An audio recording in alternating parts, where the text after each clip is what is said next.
সরকার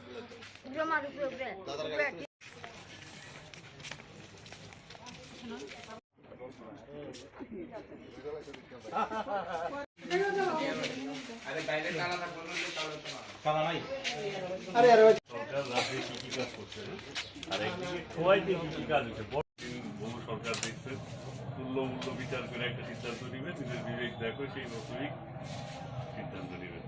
ভালো দেখে একটা স্টিকার লাগাই দিবি।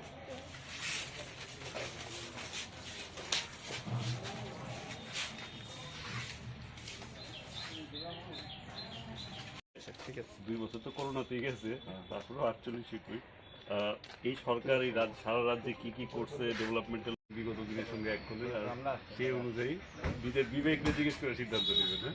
হ্যাঁ কিটা করছে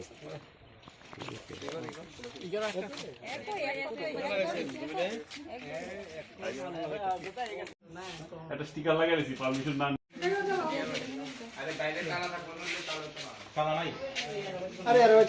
দুটো বুথ নিয়ে আমরা জনসম্পর্ক করছি। আপনারা জানেন যে আমরা হাওয়ায় কথা বলি না, আমরা রীতিমতো রিপোর্ট কার্ড নিয়ে বেরোই। সারা রাজ্যে এই 48 মাসে এই সরকার কি কি গণমুখী কাজ করেছে, কি কি সরকারি প্রকল্প এই সরকার নিয়ে এসছে তার রিপোর্ট কার্ড নিয়ে আমরা বেরিয়েছি। পাশাপাশি 7টা বিধানসভায় শুধু একটা একুমুলেটেড একটা ভেগ রিপোর্ট না, প্রত্যেকটা বিধানসভার আলাদা আলাদা করে রিপোর্ট কার্ড আমরা কি করেছি তার একটা লেখাজোখা নিয়ে আমরা প্রত্যেক বাড়িতে বাড়িতে যাচ্ছি, দেখাচ্ছি মানুষকে যে যার যার বিধানসভায় কি কাজ হয়েছে।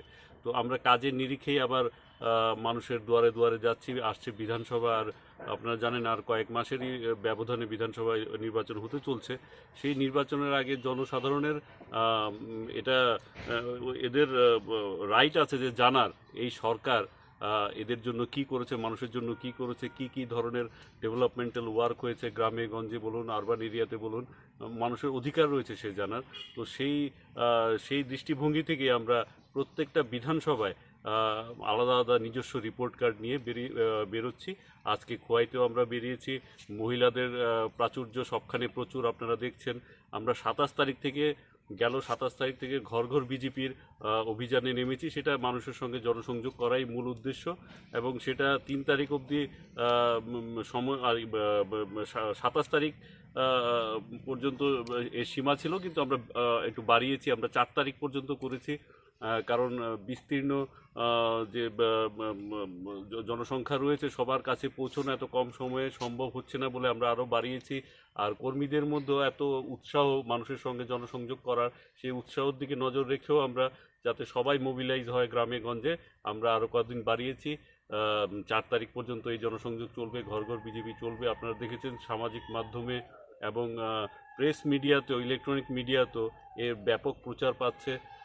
বিরোধীরা এখনও মাঠেই নামতে পারেনি, কিন্তু আমরা আমাদের কাজের নিরিখে যথেষ্ট কনফিডেন্স নিয়ে মাঠে নেমে পড়েছি। আর এর প্রভাব আগামী বিধানসভা ইলেকশনে নিশ্চয়ই পড়বে, আপনারা সবাই দেখবেন।